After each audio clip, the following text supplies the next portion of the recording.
as those not immunized.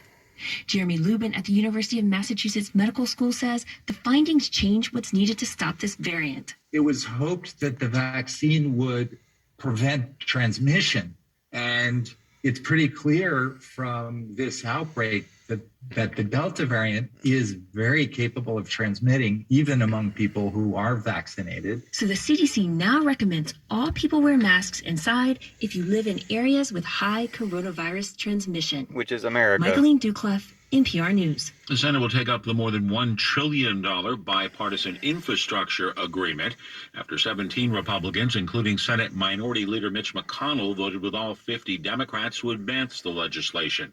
The House's so-called Problem Solvers Caucus has been working on moving the measure.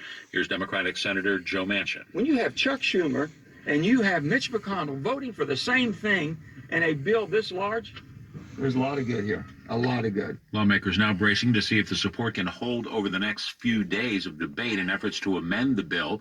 Senate Majority Leader Chuck Schumer has expressed optimism. Among the major investments in the bill, $110 billion for roads and bridges, $39 billion for public transit, and $66 billion for rail.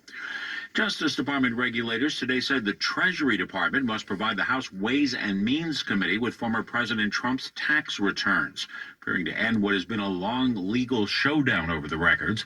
During Trump's time in office, then Treasury Secretary Steven Mnuchin had refused to turn over the records after concluding they were being sought by House Democrats for partisan reasons.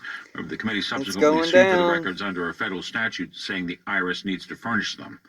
Stocks ended the day down, but as NPR's David Gura reports, they were higher for the month. The Dow closed down nearly 150 points, or 0.4%, and the Nasdaq was down 0.7%. I think that's Investors all the were reacting news. to new economic data and earnings reports. The latest rate of inflation from the See what music on they KG forecasted.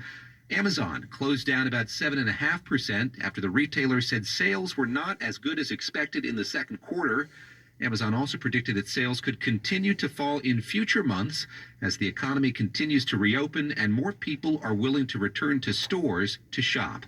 David Gura, NPR News, New York. The Dow was down 149 points. The Nasdaq fell 105 points today. You're listening to NPR. Support for NPR